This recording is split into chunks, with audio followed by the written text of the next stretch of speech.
ልባዊ ሰላምታችን በያላችሁበት ቦታ ይድረስ እያል ከብላክ ላዮን ሚዲያ ተስፋዬ ወልደ ስላሴ ነኝ። ሀገራዊ የምክክር ኮሚሽን በሚል አብይ አህመድ ያሰማራቸው ኮሚሽነሮች የሚያስተባብሩት መድረክ በመጨረሻዎቹ ቀናት ላይ አለመግባባቶች መፈጠራቸው እየተዘገበ ይገኛል።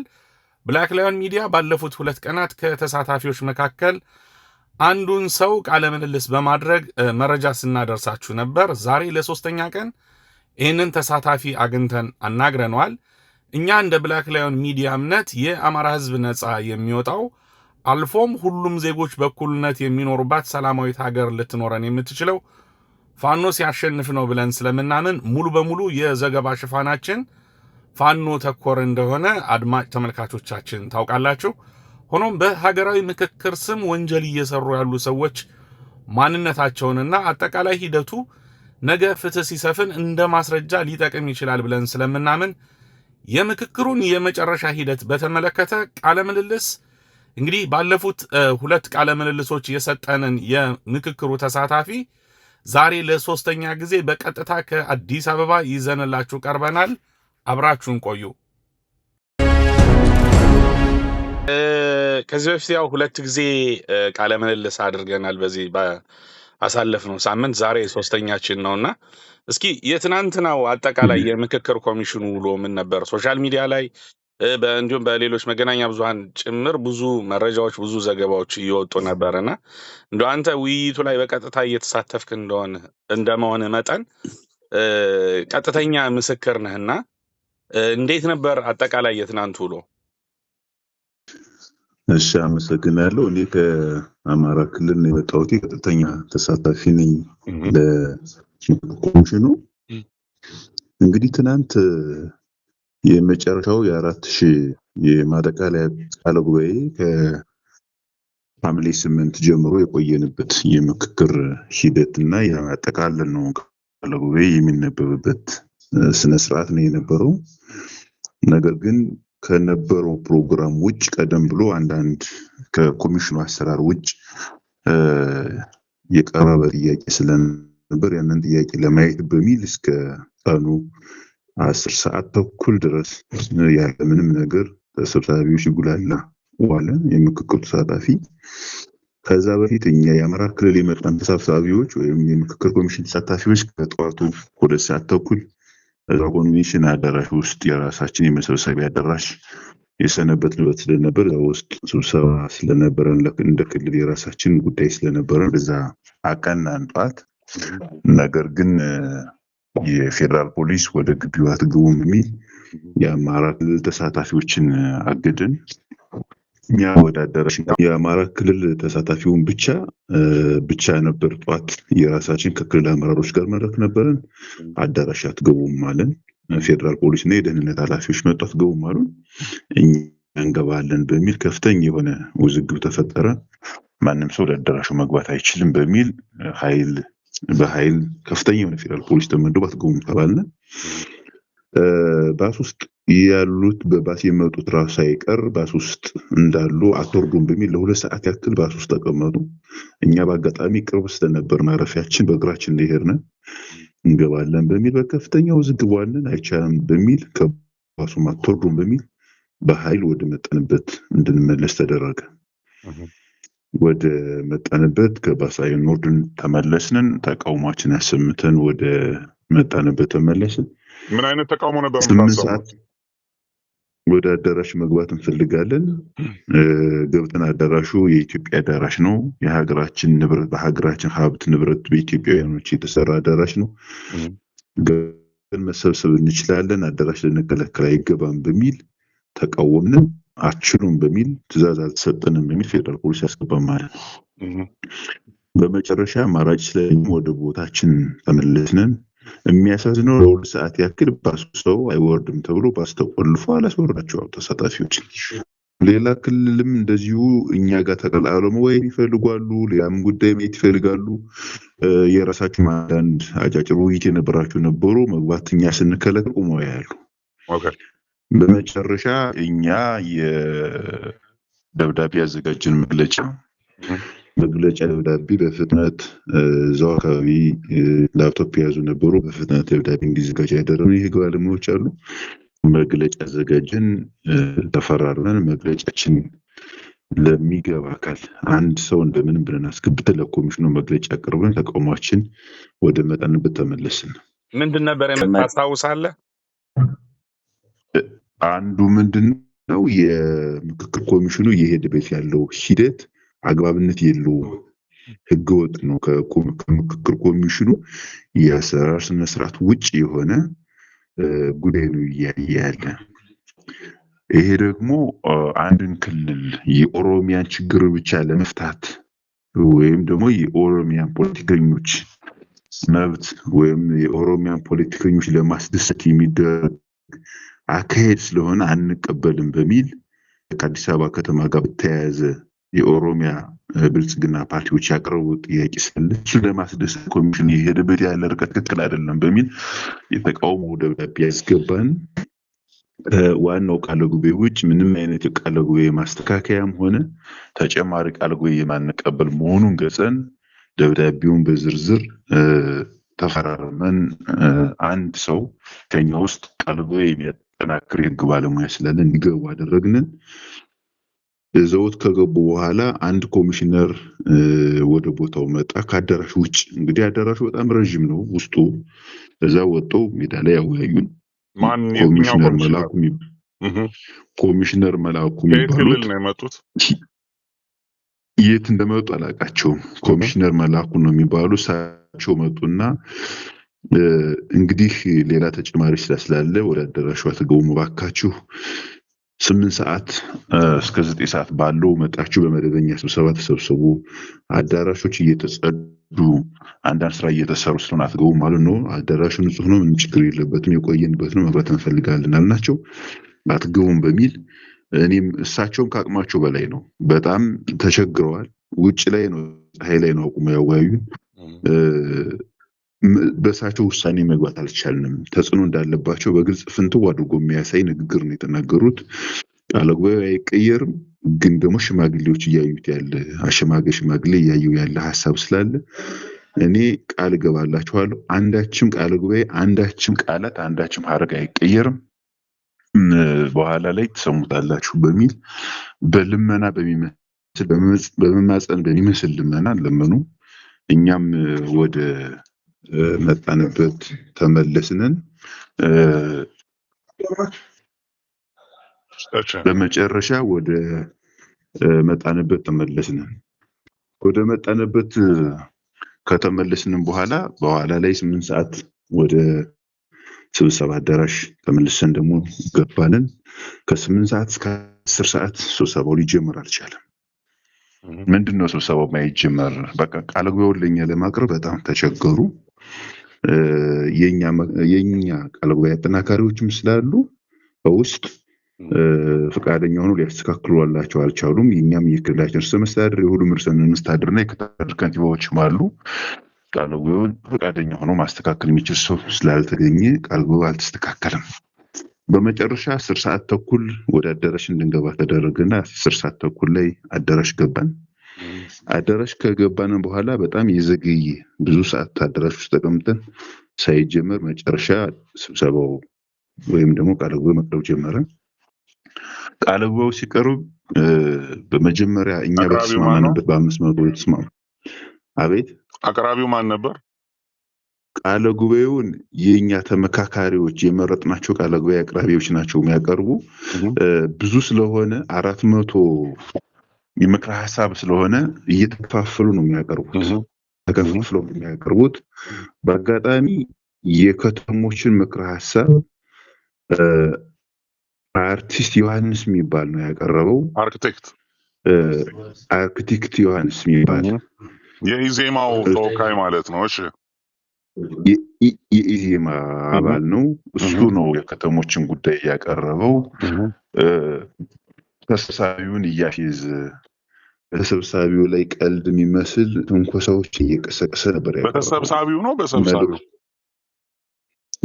እሱ ራሱ ተሰብሳቢ ነው፣ ግን ቃለ ጉባኤ እንዲያነብ ተመርጧል። በተሰብሳቢው ላይ ከፍተኛ የሆነ ፌዝና እርስ በርሱ ሊያጋጭ የሚችል ሰምና ወርቅ ያለው ቃላቶች ሀረጎች ይወረውር ነበር ከቃለ ጉባኤው በፊት ወደ መደበኛ ቃለ ጉባኤ። ለምሳሌ ለ37 ለ40 ቀን የቆየንበት ቃለ ጉባኤ እኔ ያቀርባለሁ ትናንትና የተዘጋጀውና ትናንትና የተነፈሰውን ቃለ ጉባኤ ደግሞ ኮሚሽነሮች ያቀርቡታልኝ። እኔ ማቀርብ የከረምንበትን ቃለ ጉባኤ ነው። ጭድ በልቶ ውሃ ጠጥቶ ያማረበትን ወይም የተዋበውን ሰውነቱ ያማረበትን ቃለ ጉባኤን ያቀርባለሁ። ትናንትና ማታ ደግሞ የተነፈሰውን ጭድ በልቶ ውሃ ጠጥቶ የተነፈሰውን ቃለ ጉባኤ ደግሞ ኮሚሽነሮች ያቀርባሉ። ሀሳቡ ውሳኔ እናንተ ነው። በፌዝ ነው ያቀረበና ግራም ያጋባ ቃላቶችን ወረወረ። ተሰብሳቢውም ወይም ደግሞ የምክክሩ ተሳታፊ ለምን እንዲህ አይነት ቃላቶች ይወረውራል በሚል ቅሬታ ነበር። አቀርቦ ጨረሰ እሱ። እኛ በተስማማንበት መሰረት ቃለ ጉባኤው ቀረበ። የቀረበው ቃለ ጉባኤ አዲስ አበባን በተመለከተ የፌዴራሉ ተጠሪ መስሪያ ቤትና የፌዴራሉ መንግስት መቀመጫ በሚል የአዲስ አበባ እና የኦሮሚያን ወሰን በተመለከተ የጋራ ልዩ ተጠቃሚ የሚለው ቀርቶ የጋራ ተጠቃሚነት በሚል ተስተካክሎ ሰፋ ያለ ዝርዝር ቃለ ጉባኤ ነው የቀረበው። በመጨረሻ አርክቴክት ዮሐንስ አቅርቦ ከጨረሰ በኋላ ለ40 ቀን ያህል ምክክር ኮሚሽኑ ሲያምሰው የቆየ አንድ ኮሚሽነር አለ። በጣም በ40 ቀናት ውስጥ የእሳቸው ሚና ምክክር ኮሚሽኑን የማፍረስ ሂደት ነው የነበረው። ፍላጎታቸው ምን እንደሆነ አናውቅም። ኮሚሽነር ዮናስ አዳይ የሚባል ሰው እያለ እሱ ብድግ አለ። አንደኛ ቃለ ጉባኤ እንዲያቀርብ አልፈቀድንም። እኛም አልወክልነውም። እኛ ከራሳችን ተሳታፊ ውስጥ ያለ ነው ቃለ ጉባኤ የሚያቀርብ። ነገር ግን እሱ ተነሳና ትናንትና በምክረ ሀሳብ የሀገር ሽማግሌዎች ያቀረቡት ሀሳብ ስላለ አዳምጡኝ ብሎ ሲተነሳ ማቅረብ ሲጀምር ከፍተኛ የሆነ ጩኸትና ረብሻ ተፈጠረ። በከፍተኛ ደረጃ ጩኸት ተፈጠረ። ቃለ ጉባኤ ጨርሰናል፣ የሽማግሌ ቃለ ጉባኤ አናውቅም በሚል በከፍተኛ ደረጃ አዳራሹ ውስጥ ጩኸት፣ ረብሻ ተፈጠረ።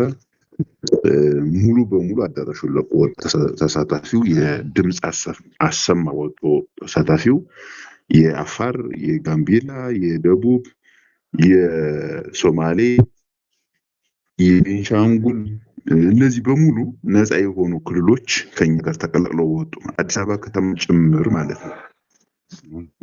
ወጣን፣ ስብሰባውን ጥተን ወጣን። 1 ሰዓት ተኩል ላይ ከወጣንም በኋላ ተሳታፊው የተለያዩ መፈክሮችን ያሰምቷል። የምክክር ተሳታፊው በከፍተኛ ደረጃ ድምፅና ተቃውሞ አሰማ።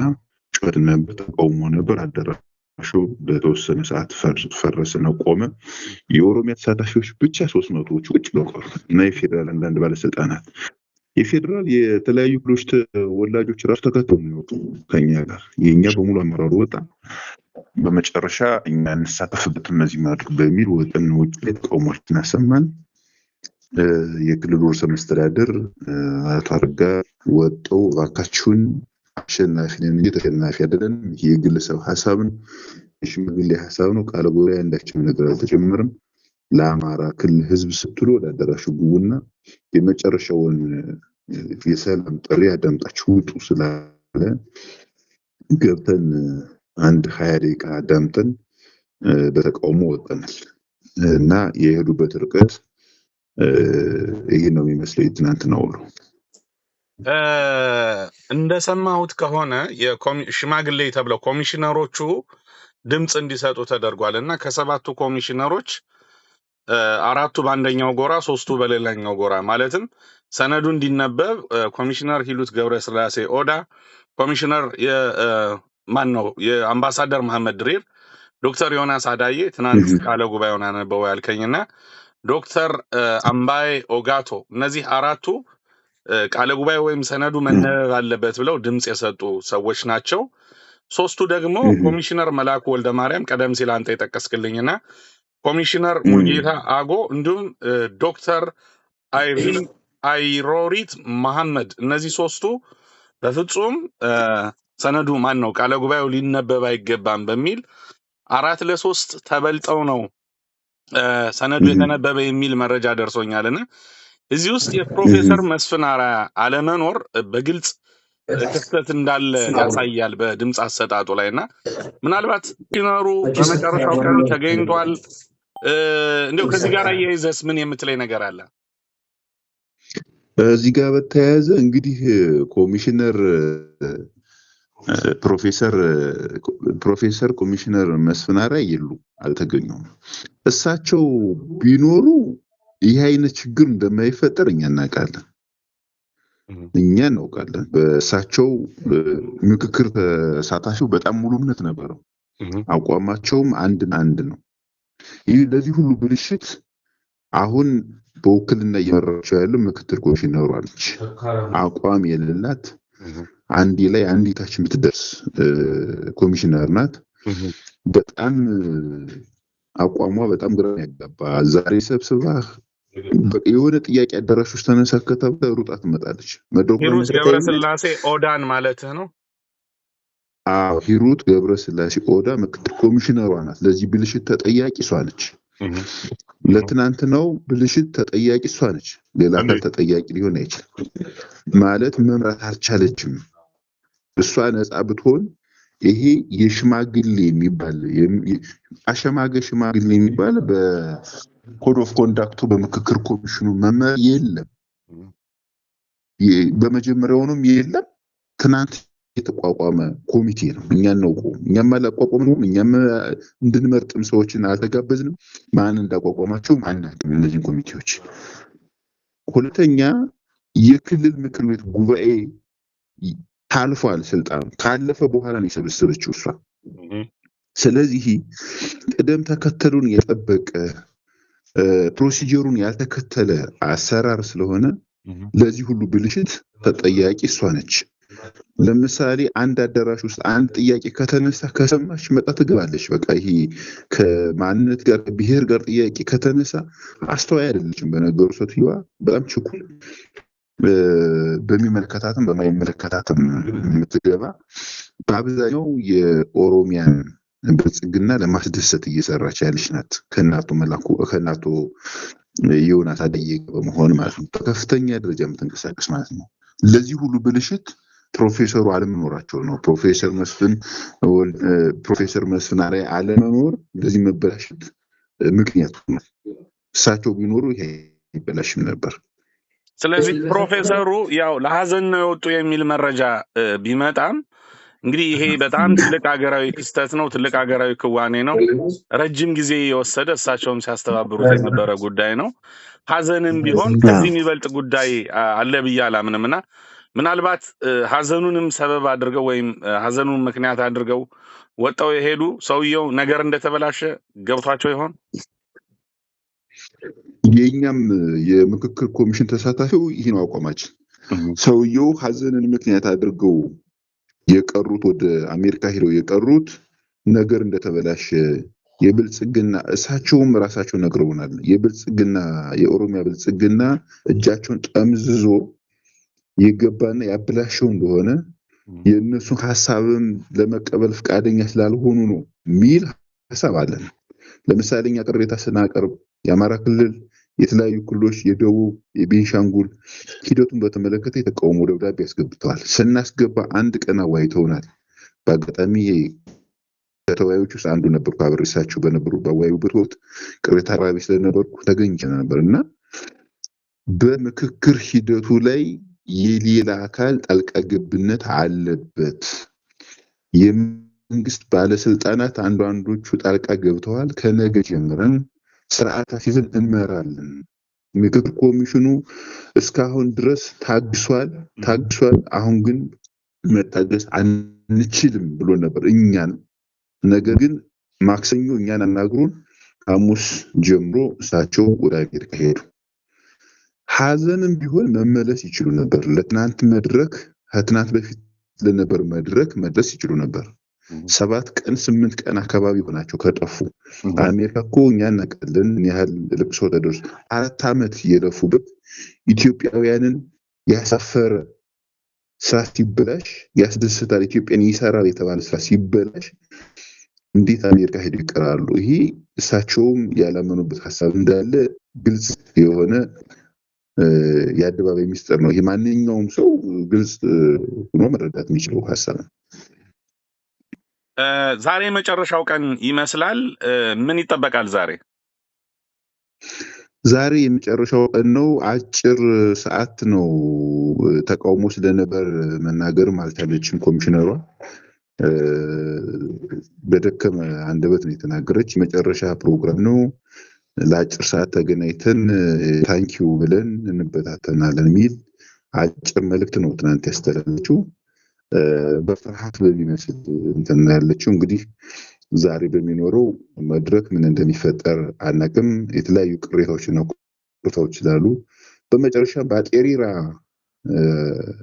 ዮናስ አደይ ያቀረቡትን አጤሪራ ያልነው ያቃለው ጉባኤው ብሮ ተማሪ ሳለን ነው ትምህርት ስንማር ከአጤሪራ በሚል ዩኒቨርሲቲ ስንማር በነበርንበት ሰዓት እና አጤሪራ ቃለው ጉባኤ አንቀበል የሚል ተቃውሞ ስላለ ዛሬም ይኖራል ብለን እንጠብቃለን።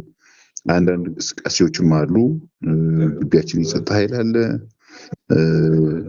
ምክክር አዳራሹም ትናንት ማታም ተወጥሮ ነው የነበረው። ዛሬም ጠንከር ያለ ጥበቃ ይኖራል ብለን እናስባለን። እንግዲህ ውጪ አዲስ ነገር ካለ በኋላ ማሳወቅ ይችላል። እሺ፣ ለነበረን ቆይታ እጅግ በጣም አድርጌ አመሰግናለሁ። እግዚአብሔር ይስጥልኝ።